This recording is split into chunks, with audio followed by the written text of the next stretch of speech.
नमस्कार शिक्षक मित्रांनो. जिल्हा परिषद शिक्षकांच्या आंतरजिल्हा आणि जिल्हांतर्गत बदली प्रक्रिया 2026 संदर्भात ग्रामविकास विभागाने अत्यंत महत्त्वाचे परिपत्रक प्रसिद्ध केले आहे. 6 जानेवारी 2026 रोजी झालेल्या बैठकीचे इतिवृत्त आता समोर आले असून या प्रक्रियेत नेमके काय बदल झाले आहेत आणि कोणत्या तारखा महत्त्वाच्या आहेत याची संपूर्ण माहिती. पत्रातील माहितीनुसार जिल्हांतर्गत बदलीसाठी खालील महत्त्वाचे मुद्दे आहेत. समानीकरण व समायोजन. सन 2025-26 ची संचमान्यता प्राप्त होताच अतिरिक्त शिक्षकांचे समायोजन करण्याची कार्यवाही 7 नोव्हेंबर 2024 च्या वेळापत्रकानुसार पूर्ण करायची आहे. पात्र शिक्षकांच्या याद्या.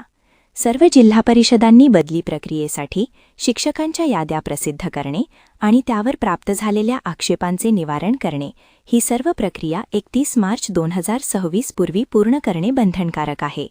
विशेष संवर्ग भाग 1 व 2 या संवर्गातून अर्ज केलेल्या शिक्षकांच्या अर्जांची छाननी आणि याद्यांची प्रसिद्धी याच कालमर्यादेत केली जाईल. अवघड क्षेत्र घोषित करण्याबाबत नवीन नियम. बदली प्रक्रियेत अवघड क्षेत्र अत्यंत महत्त्वाचे असते. त्याबाबत शासन निर्णय असा आहे. ज्या जिल्ह्यांनी अद्याप अवघड क्षेत्र घोषित केलेले नाही त्यांनी 15 मार्चपर्यंत ही कार्यवाही पूर्ण करावी. निकष.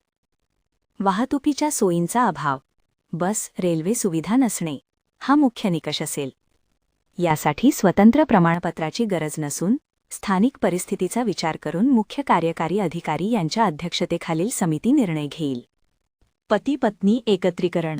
30 किमी अंतराचा नियम.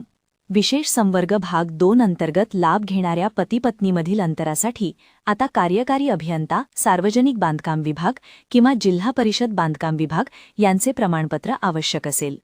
तसेच गुगल मॅपवरील अंतराची देखील पडताळणी केली जाईल. आंतरजिल्हा बदली.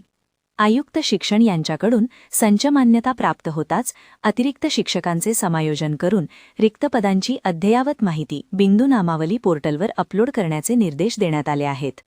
थोडक्यात सांगायचे तर 31 मार्च 2026 पर्यंत सर्व प्राथमिक तयारी पूर्ण करून बदली प्रक्रियेला गती दिली जाणार आहे.